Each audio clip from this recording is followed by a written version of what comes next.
Good evening, everyone. Happy Thursday.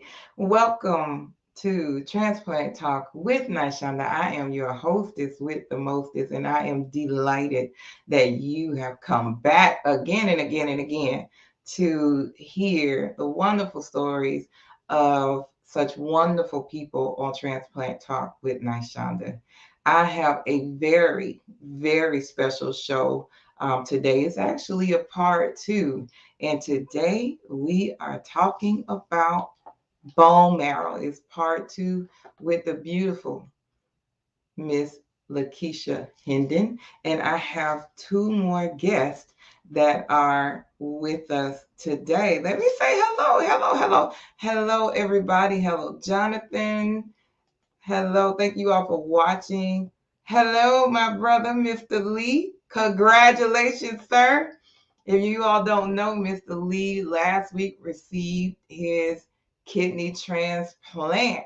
Okay, we've been waiting for a long time for him. He called me from the hospital room when everything happened. I love being in the know. Okay, do y'all hear me? I absolutely love it. And that is just a great transition into today because did you all know what today is? Did you know what today is? Today is actually World Kidney Day. It is World Kidney Day. And just in case you all didn't know, the kidney is it is the number one organ that is needed. And we have over 100,000 people in this country waiting to receive the gift of life. And that organ right there, that kidney, is the number one. At least over 80% of people needing a transplant needs a kidney. So I am super happy when he messaged me to say, hey, today is transplant day. So again, my brother, y'all show him some love. Y'all just show him some love because Mr. Lee, we are super excited for you.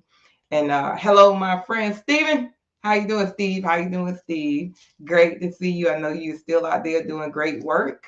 And I'm super excited for everything that you're doing. We're going to do some things in the future here really soon. Um, Again, the show today is about um, bone marrow, bone marrow.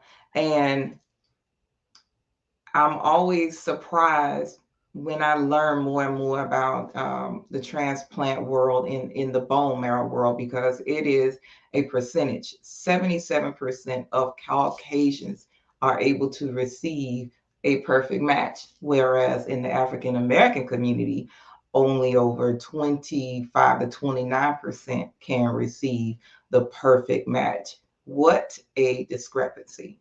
Such a discrepancy. So we're here to talk about that today. We are going to start, and we're going to start where we finished. So she's going to talk about this today, and I'm super excited that these ladies said yes. My other guest is definitely not new to us, and she comes to us from that beautiful peach state of Georgia, and her name is Miss Aisha Warner. When I call her, she always says yes.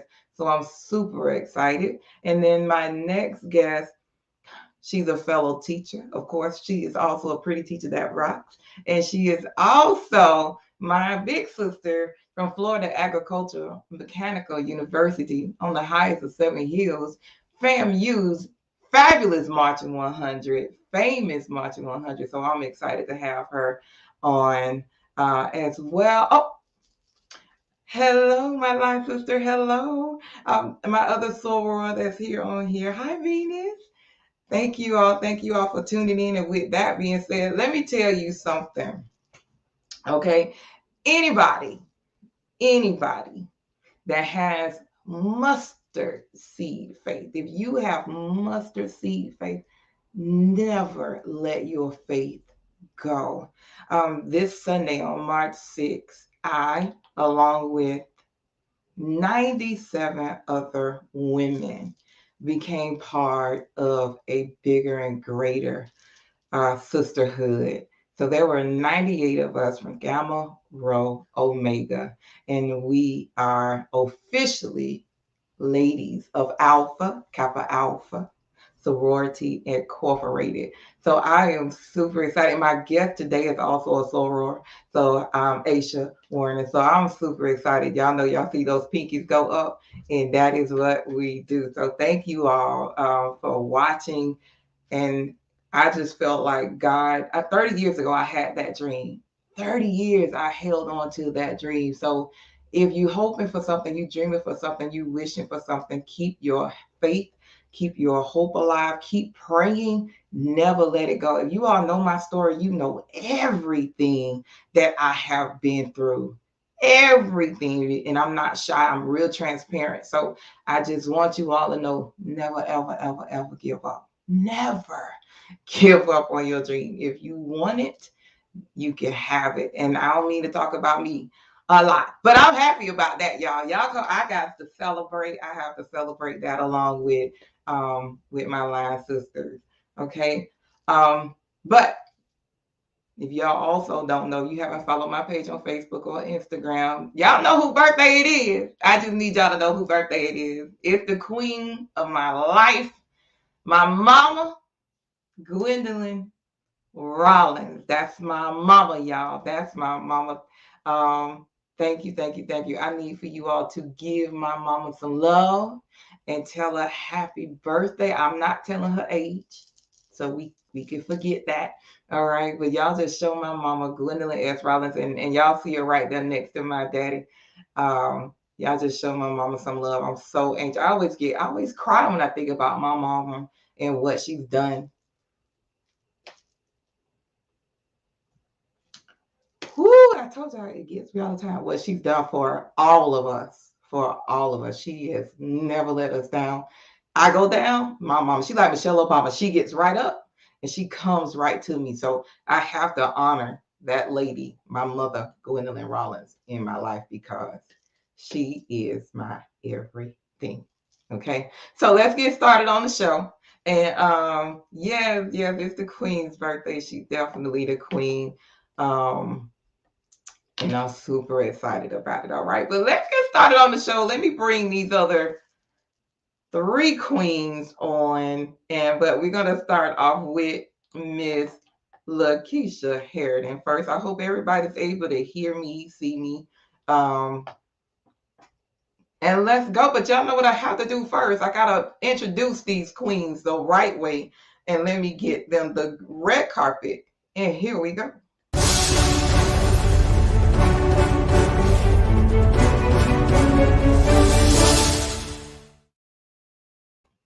All right, so coming to us right now is Miss Harridan, y'all. I'm sorry, Hendon. Hello. Oh, y'all see she's 40 now. She's always 40. How you doing, Miss Hendon? I'm doing well, and you? I'm doing awesome. I'm so glad you've taken the time to come back and educate. Let me congratulate you on your big field day, or not a field day, but your big event that you had in Lake City. And congratulations to registering 14 people, I believe you said, for the That's registry. That's that's correct. awesome. We registered 14 African American trans donors. Wow. hmm Wow. They Awesome. joined the registry, and we saved 27 lives with blood donation. Man, that is Yes, awesome. Y'all see us. Yeah, don't forget, y'all, that it is international or it is Women's Day. It is Women's International, but the Women's Day.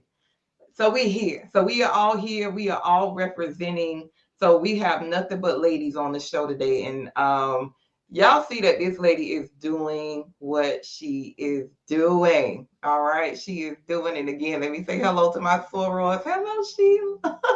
How y'all doing, Evina?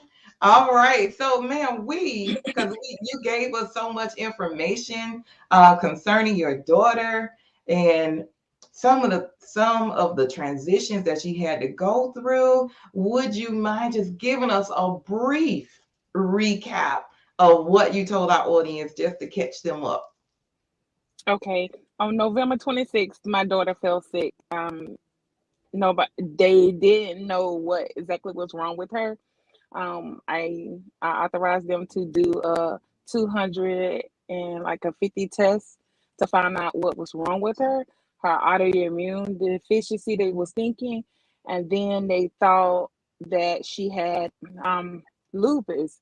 But lupus is not hereditary in my family. However, she still was leaning towards severe aplastic anemia.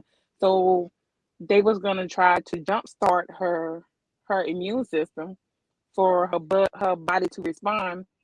They use a drug from a horse to try and jumpstart her, but John Hopkins got onto the case and asked that they go ahead and search for a organ, uh, bone marrow donor. Mm-hmm. So moving forward, now we into January. Everybody getting tested. I was half a match. My husband was half a match. Micaiah doesn't have any siblings, so we reached out to our our siblings, children, and my husband's brother kids came and got tested. They wasn't a match. So when it got down to the genetics of myself, Micaiah threw three genetic mutations. One she got from me, two she got from her father. So they didn't want to clean her and wipe her out to give her back us again. So they Mm-hmm. asked that we get a donor. Um, as Nashina was saying, the ratio is so low that Micaiah couldn't get African American. She has to get a 27-year-old white female that was the closest to match for Wow. her. Moving forward, during the transplant, she had to get a drug from a rabbit, and because it Mm-hmm. was so close together, the rabbit bonded into her joints. Then moving forward, she received the transplant February the 10th of 2021 at the age of 16. Wow. And now Wow. 1 year later, she's doing well. She did develop asthma from the transplant. So that's all. Well, we had a little bit of bump in the road because they thought that the donor was fighting her, and it started breaking out in her face and stuff like that. She talked them out of to not to do the biopsy of her face. She was taking the medication. The face cleared up, but sometimes it comes back with and forth. What I have noticed is that since the transplant, if she's out in the sun a lot, it's kind of hard for her Okay. because like when Okay. we was at the appreciation, she got very tired and then started sweating. Like she just can't be in the sun, I don't think. Not right Okay. now yet. Okay. So there's still an adjustment period that's going on when it comes to her and Yes. her health. But Yes. at least she's able to work and she can go back to school and she's a teenager now. Hi Zora. She's a teenager now and she can be with her friends and she just doesn't have to be home. So um man, what a wonderful blessing. Cause and I always say you all hit the jackpot. You all hit the jackpot because that's a very low number for her to be where she is today. So God was really faithful and good to your family. Amen. Yes, he was. Amen. So I wanted to then go to how is her recovery after? Like what happened on that day that she received the transplant? What happened on that day? Of course, they kind of like keep her like I wouldn't say sedated, but it's like a resting period. Mhm. Because of the medication that they gave her, she was kind of like being rested. And where the transplant, the doctor said at the bedside, it with her transplant, it was she received stem cells. Okay. Right. Right. So she received the stem cells. The stem cells are just like a a, a blood transfusion. Mm-hmm. So she Mm-hmm. just rested. They and Okay. then like they monitor her. Um, She did well. She did well. Okay. No Okay. reactions, no nothing at the moment. And then of course, after she gets the transplant, they come back and they give her 2 days of chemo to make the donor behave. Okay. Okay. So when the So I'm donor gets into another body, which is her body, they give mhm, her another round of chemo okay. to make to make the to make the donor respond to the recipient, which is my daughter. Yes, ma'am. So we're so grateful for Kaya. We know that this is how long is the recovery, or is it just going to be life going, just ongoing? Well, the first year is the intense year. Um, Okay. I think right now we are out of the woods, and not only did the donor that we had, she had the quality and the quantity. Actually, if Micaiah transplant failed her, the young lady had enough, and they put it in the freezer so that we won't have to look for another donor. They just have to give it to her out the freezer. Wow. Wow. So I unfortunately I had Stephanie Jackson of Atlanta and be the match.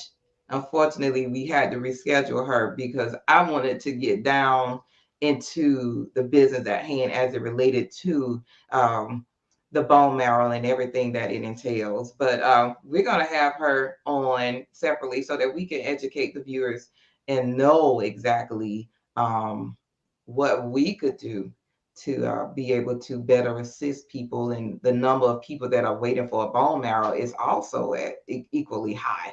Um, so we want to be able to help them. And we know in the African American community, these are things that we do not talk about. So we want to be able to do that. And I understand that you have other prior obligations, and you took the time for little old me to be on here. And I want to tell you, thank you so much, my sister. We will have to get together soon. But thank you so much for being a part of Transplant Talk with Nashana, sharing your story, sharing your daughter's story No, with us. And we are very, very grateful. We are just very thank you for grateful. having me. Thank you for And having me. If you need me for anything, or if anybody else need me for anything, I'm I'm willing. I'm willing to do whatever it takes, answering any question, help in any kind of way.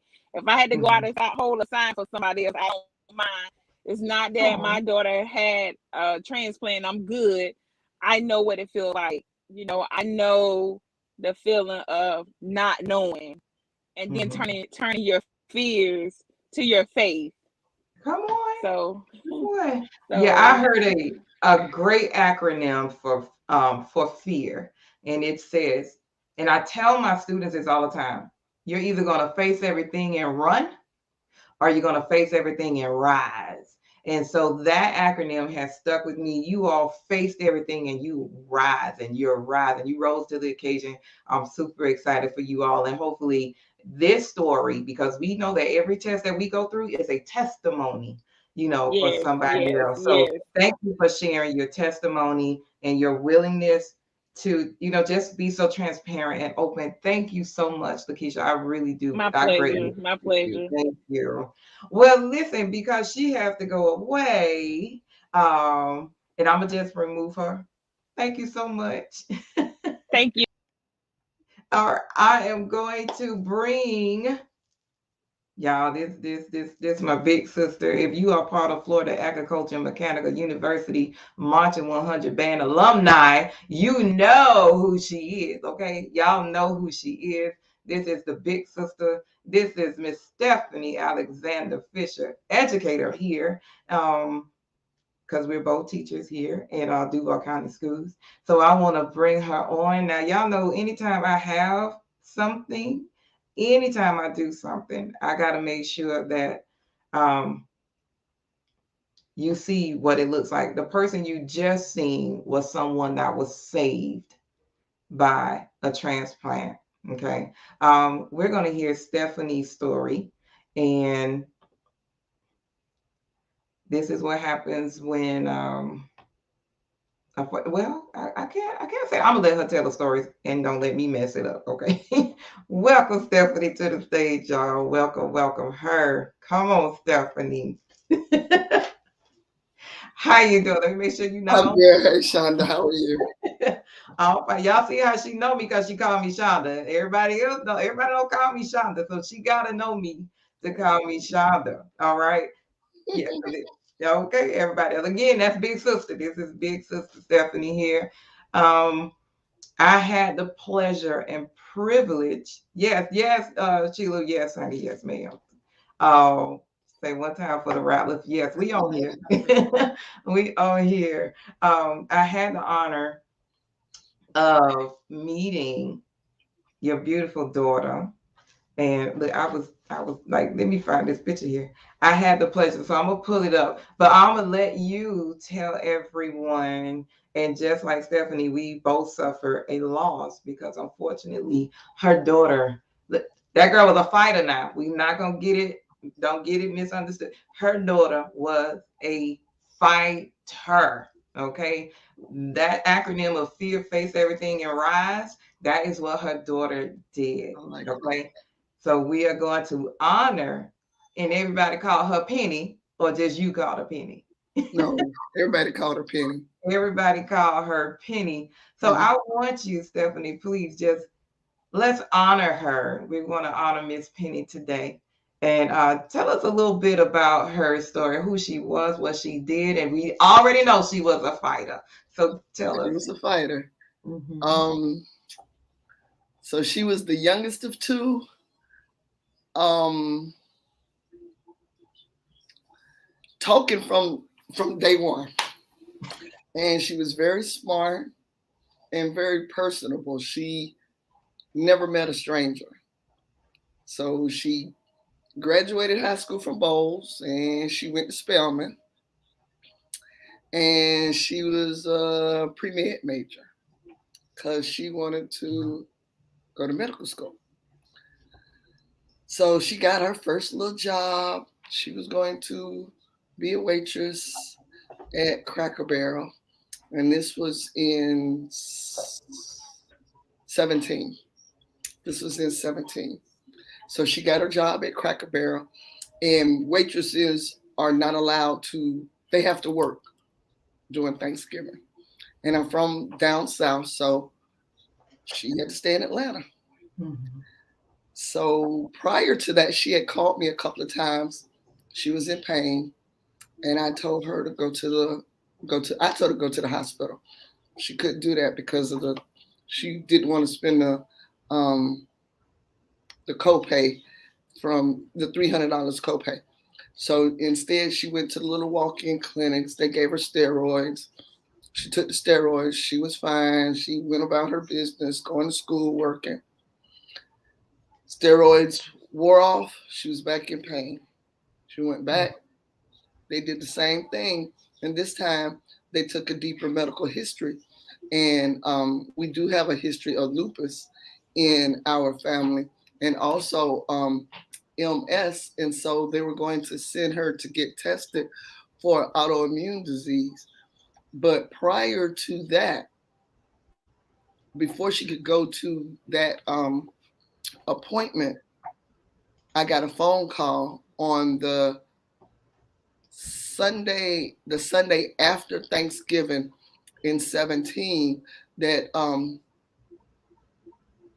told me that they were transporting her from the walk-in clinic from no from Grady Memorial down to Emory because she had gone there in such pain that when they did the blood draw, they found out that she had leukemia.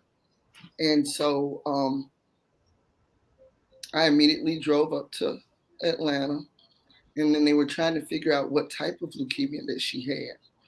And she had a very rare type, and um, it was to this day I don't know the name. I just know that she told me near the end that the nickname is NK for natural killer.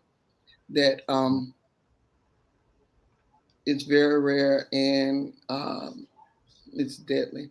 So the one thing,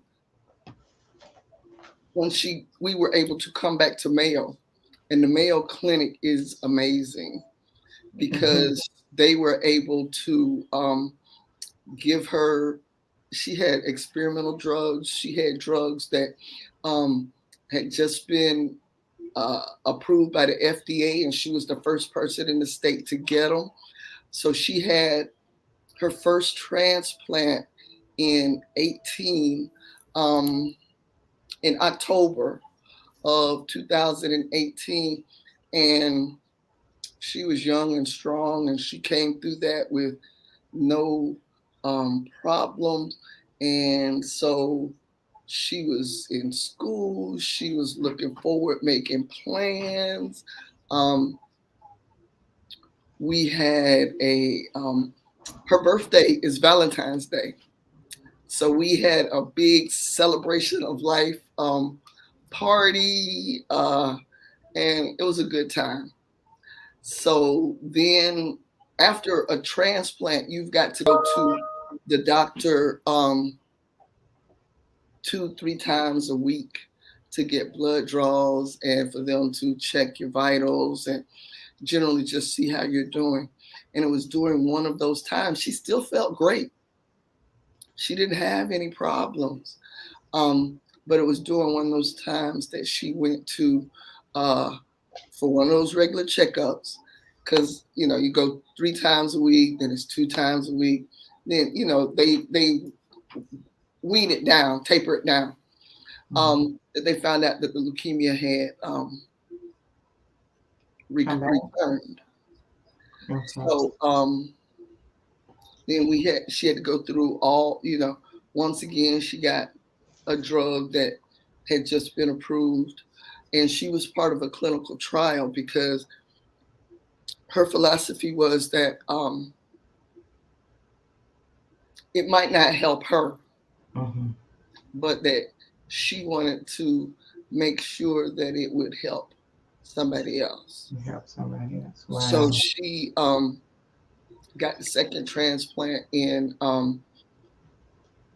19 November of 2019, and she didn't come through this one with flying colors like she did. It was real bad because she some type of ulcers formed in her mouth, and she went from um, about 265. No, I'm sorry, no, Mhm. 165. Okay. She would kill me if she heard me say that. So she went from 165 down to like 120. Mhm. During that time, she lost a lot of weight, and um, she was actually in the hospital from like December when she had the transplant. We actually had her birthday party in the Mhm. hospital Mhm. because of the reactions that she had from that second transplant. But I was able to bring her home, Mhm. and we had a few good months. Mhm. But then um, Labor Day weekend of 2020, she got a phone call, and they told her that she needed to get to the hospital right then. Mhm. My baby got her book bag, got her homework, Hmm. because during the entire time, the only thing she took to the hospital with her was her computer, Mhm. her And books. iPad, and Mhm. her books, because she was determined that she was going to graduate college. Wow. And she went in, and they said that the leukemia had returned, and they were optimistic at first, but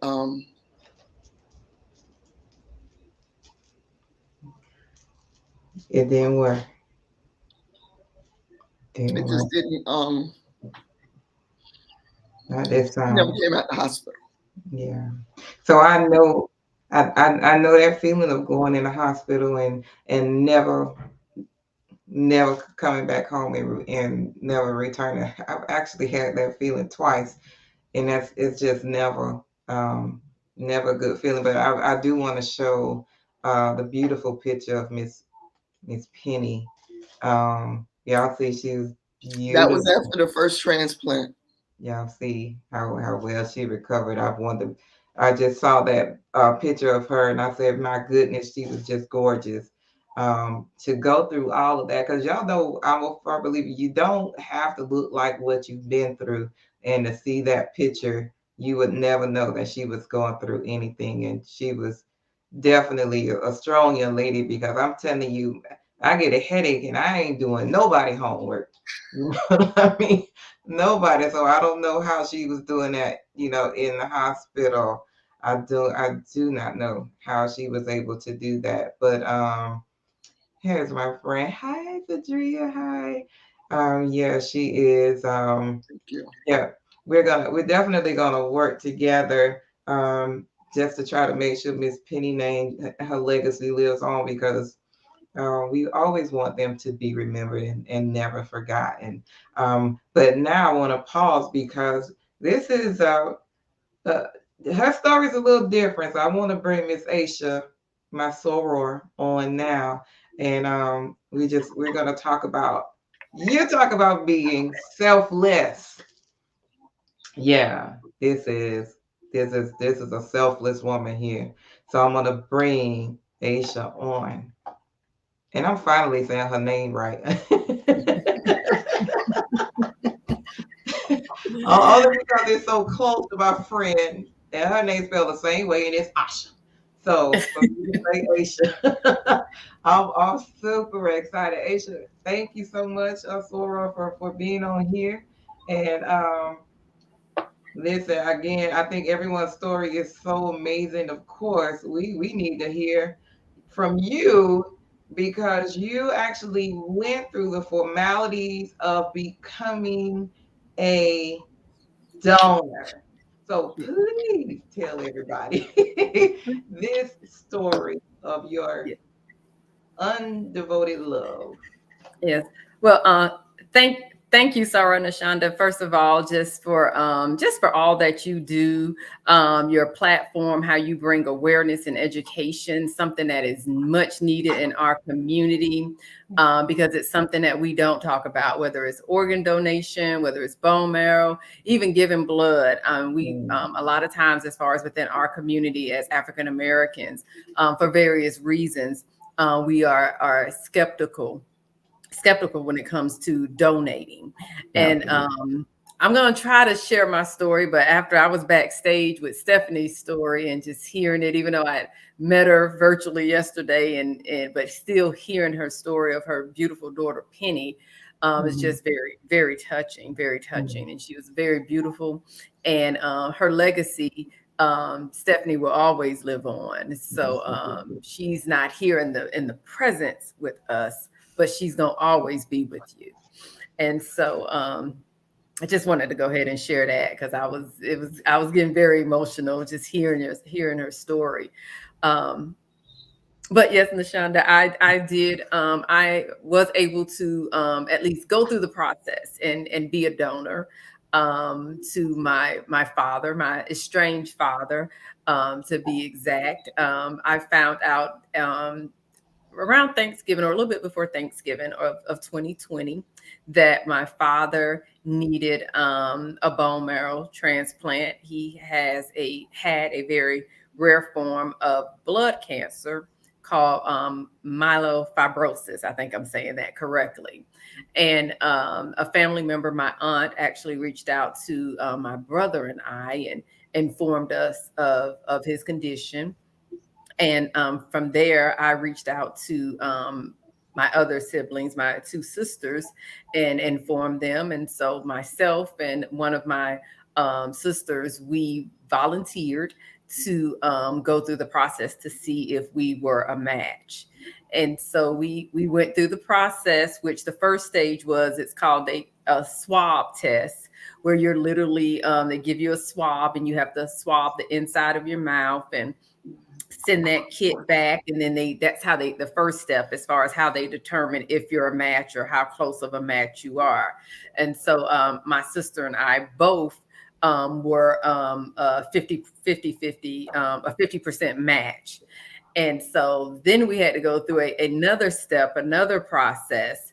Um, so they could determine, I guess, between the two of us, because at that time we were the only two options, who would be the better match. So we had to do another test as well, another series of testing, which was also all done via the mail. I neglected. I live in Georgia. My father lives in New Jersey, and my sister lives in Washington State. So we were all across the country. So everything that's the amazing thing about modern medicine now. I was able to be tested right here in Georgia. She was able to be tested in Washington, and then everything was then sent to his hospital in Hackensack, New Jersey, for his doctors to determine who was going to be the match. One thing, as far as with bone marrow, though, typically they prefer for a bone marrow donor to be between the ages, I think it's like 18 to 44. Mm-hmm. And at that particular time, I was over the maximum age of 44. At that time, I was like 48. My sister was under 44, but she was right there at the border. But, we still, went through the process. So after going through the second set of testing, we both got a call from my father's nurse. And the next question they had for us was, were there any grandchildren that fell, who were over the age of 18? My nephew was 16 at the time, so that wasn't an option for him. My son, though, however, was 18 going on 19. Maybe, I think he had just turned 19. Yeah, he had just turned 19. But I made the decision that I was not going to allow my son to go through the process, because, as I stated, my father and I have an estranged relationship, and my son had never met my father, his grandfather. Mm-hmm. My son was getting ready to go in the military, and I just, at that time, I just could not put my son's career on hold for someone he didn't know or had never met. And so it was pretty much, the option was, it's either me or my sister, Mm-hmm. or there was no option as far as the grandkids. And so from that point, the doctors proceeded on with us. And to be honest with you, I thought because of my age, I was just going to automatically be ruled out. But after all the testing and determinations from the doctors, it was decided that I was the better of the match between my sister and I. And because ironically, I was told I had the most, what the doctors referred to as killer cells. So I had, I guess, the most healthier cells to be able to be a successful, or what they felt to be a successful donor. And so that process, when we started the initial testing, started in November of 2020. And when it was determined that I would be the donor, it was January of 2021. So it was a 2-month process. It seemed like it was an eternity going through the process, because it was a lot of up and down emotion, because just because my sister and I, and all of my siblings for that matter, and our relationship or lack thereof with our father. But at the same time, I had to I made a decision that I do not regret, that I was gonna go ahead and move forward and do this despite our estranged relationship. And so it was overwhelming. I'm not gonna lie, it was very overwhelming, because even once I was selected as the donor, then I had to go through a battery of testing. And when I tell you, they test you literally from your hair follicles to your toenails for any and everything. So you have to go through that. But I passed all of that. There's a mental part of it. I had to go through a whole, like, over an hour, 2-hour interview, phone interview with the Be the Match representative. And so it was a lot. It was a lot. It was a lot. It was very emotional.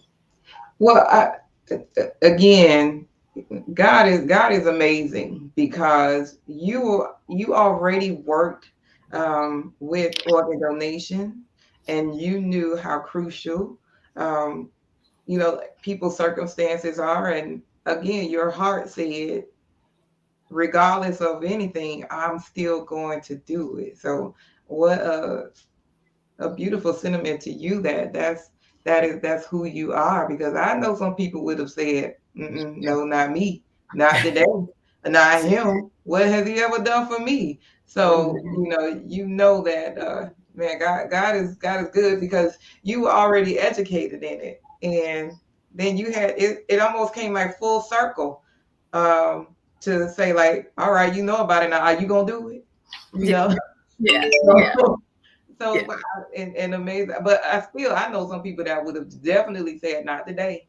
So God bless you for going through that, and I'm pretty sure you've just given some key details to what actually happens. And I wanted to ask you about the mental part, because do you think it was enough? Um, it was enough questions. I know you said it was over an hour, but do you think that was enough questions? Do you think the mental step questioning is long enough, or should it been more? I guess that can depend on the person. For me, as you stated, just because my background of working in the field of organ donation, organ and tissue donation for so long, for me, I think it was an inadequate process for me. However, it could be a different situation for the next person. And even, with my background in education, it's still overwhelming. There was a point in time where I did have second thoughts. I'm gonna be honest, because Mhm. it was a procedure that I still was gonna have to go through, a medical procedure, and you never know what the outcome is gonna be, even with the most minor procedure. And Yeah. so, because of my history with my father, I did go back and forth, but I had to finally say, as far as I had spent my career educating people about the reason and why we should give the gift of life. And now I had an opportunity to now practice what I had been Yeah. preaching for all this time. And Right. so, um, Right. and I had to say, despite of, regardless of my relationship with my father, he's still half of the reason why I'm here. And Right. so, I had to acknowledge that. And then I had to also say, is this something that you would even do for a stranger? And I Mm. would. And so, after that point, it helped me to be able to make a decision, a sound decision. But Mhm. it was still difficulties in that.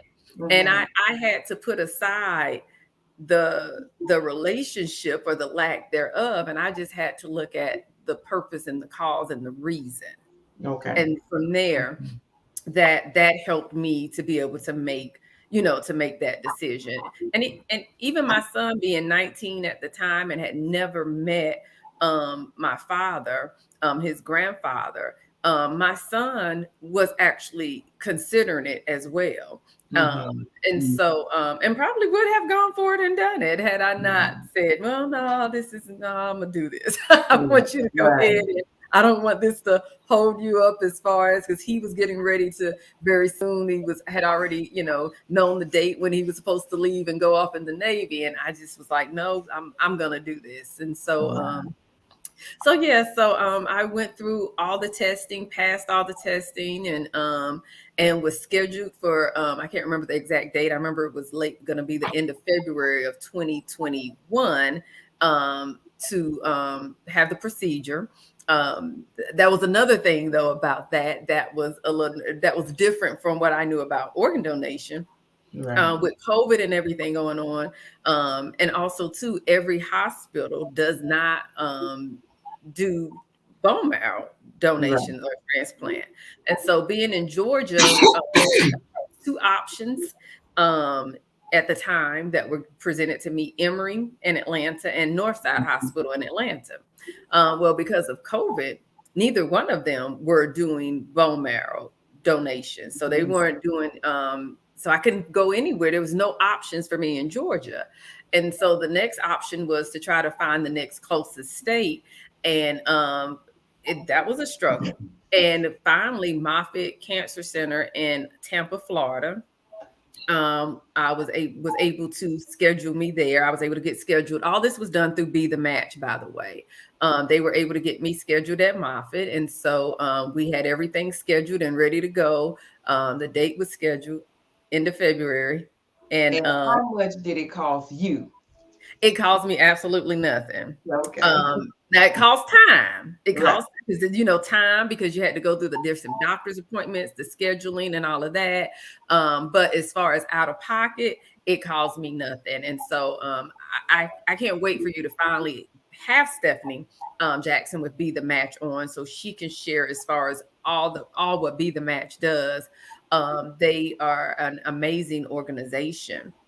And like I said, it cost me absolutely nothing. They covered my travel, as well as I had to also have a caregiver to go with me to Jacksonville, not Jacksonville, I'm sorry, Tampa, for the procedure. And so they covered the cost of our flights, our lodging, our food, everything with the travel. They scheduled everything. I just pretty much just had to show up. So had everything scheduled for February, end of February. I think it was like February 25th, originally for at Moffitt and Tampa. And then 2 weeks prior to the donation, to the procedure, I got COVID. And then then of course, so that stalled and halted everything. And so then it was a period of time in which that had to occur where I had to wait. And at that time period, it was very emotional. The whole emotion and everything that I had in the beginning, that and the conversations with myself, it started back all over I'm again. sure. I'm sure. Yeah. My But goodness. yeah. But long story short, I was able to finally do the donation, go to Tampa to Moffitt Cancer Center in April of 2021, and was able to do the bone marrow donation, and it was very successful. The doctor, though, did, after the procedure, when I came to, did tell me, though, that because of my size, and this is just with anyone, they could only safely recover so much bone marrow. And because of my size, and with my father being a male, and even though he's a very small frame still, because of my size, the doctor at the time told me, he was like, I don't know if we were able to recover enough for it to be a successful transplant for your father. He was like, if we did not, he was like, then you may get called back again, not for the bone marrow, but to do blood stem cells, because I guess they could have taken the bone marrow and the blood stem cells to be able to, have enough to be able to do the transplant for him. And so, true enough, a couple of weeks later, found out that there was not, the bone marrow that they recovered from me was not enough for him to be able to have a successful transplant. But then they discovered too that they could not do the blood stem cells from me because I am a sickle cell carrier. I don't have sickle cell, but I do carry the sickle cell trait. And so, that was a little emotional. By this time, my father and I were talking. He was emotional as well, because it's like, gosh, I went through all of that, and they still couldn't use my bone marrow for him. And then now I find out, because I'm a sickle cell carrier, that they can't use my stem cell. But you know what? All in all, God's plans are not always our plans. And, I'm just still grateful that, if nothing else, that even though they weren't able to use my bone marrow or my stem cells, I would go through that same process all over again. At the end of the day, I still was a donor. It just my donation just was not able to help the patient in which it was intended for. Right. So, Well, yeah. still, you have given this audience, or at least Transplant Talk with My Shonda's audience, more information than they have received before because we've never talked about it. And I tell anybody, to make sure that we honor Penny and honor you and make sure that we recognize Kaya for being able to for being a recipient is very important to get out here and I'm hoping everybody does not mind, make sure that you're texting, telling, and share this information, tag somebody so that if somebody is in need, because I actually have a coworker, she said, yeah, I registered to have to be a bone marrow um, donor, but nobody has called her yet. So, again, just opening my ears and listening to what people are saying these days is so very important. And we have to educate ourselves. I know we quick to shut down people because of things that have happened in the past, but some lives do need to be saved. And I've heard how people have been cured of sickle cell. I've grown up knowing people, especially growing up in Miami, having friends that have sickle cell, have even having some students that have been in crisis. So that's another subject we're gonna bring up, as far as sickle cell. And Stephanie mentioned lupus, and she mentioned MS. All of these, all of these traits are they're in us, and we got to talk about it. We can no longer say, "Hey, turn your head, we don't want to talk about it." So thank you all for sharing um your stories with the audience. It was just absolutely necessary. And I want to say to And everybody, yes, I go wanted ahead. to also bring up something because something that Stephanie brought up about penning that I also think is very significant that also we as African Americans do not do is clinical trials. Mhm. I mean, the fact that when she said that Penny said it may not save me, Right. but by doing this clinical trial, it may save someone else. And in a Mhm. lot of cases for us, it may save someone else that looks like us because if other races or ethnicities are doing clinical trials and it's based on them, that's why sometimes a lot of medications, sometimes we react differently to them. Um, um, I remember a doctor telling me about there's certain high blood pressure medications that just won't work for Black folks. And so if we're not going through the trials, if they're not being able to, if we're not going through the trials to be tested, medications that a lot of us are taking may not work for us or have the same, efficacy rate as it will for someone else. And so Right. that's something else, that we also are least likely to engage in or be a part of our clinical trials. And a lot of times, like just like with organ donation, just like with bone marrow, when we don't participate, uh, it hurts us the most. Absolutely. I will totally agree. Yeah. And Stephanie, do you have any last words that you would like to say? No, I appreciate the chance to come on and give you a little insight into what Penny actually went through. And I can say that the Beat a Match Foundation uh, is a wonderful foundation because, they were taking us step by step of what she had to do in order to receive um, her transplants.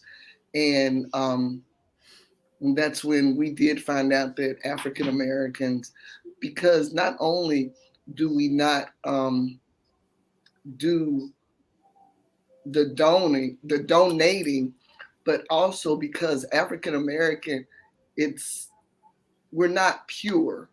So we have so many different nationalities um, and all that plays a part in our makeup and our chemistry and the fact that we can't find matches is because we no, we really don't know where we came from and all of Mhm. our ancestors and Yeah. what nationality they were, and so that Right. all plays a part in us And not I mean, being able to get a good match. yeah, that DNA. I have a friend. She's Puerto Rican. She's Dominican. Part Cuban, black.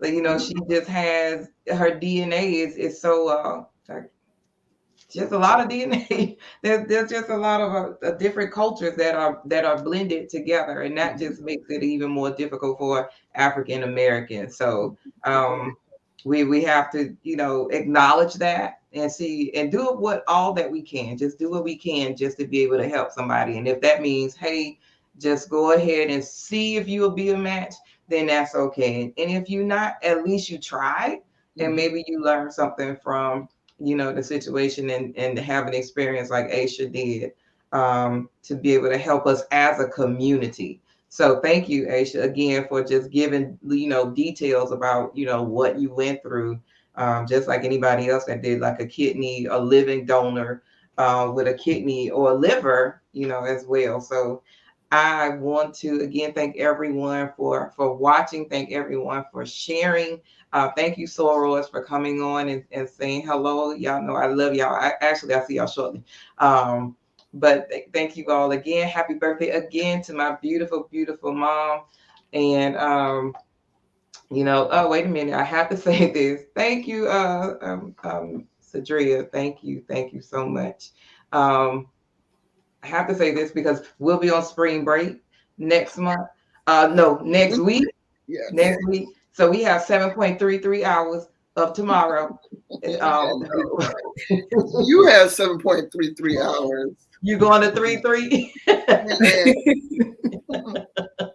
Yeah, we go to 3.33 hours. It's something like that. But we'll be on spring break. But because these gas prices are going high, I don't think I'm going anywhere. So I'll probably be doing the show next week because these gas prices are disrespectful. So we gonna stay right on home, and I'm gonna sit outside, and and it's gonna get cold too. It's gonna So be cold.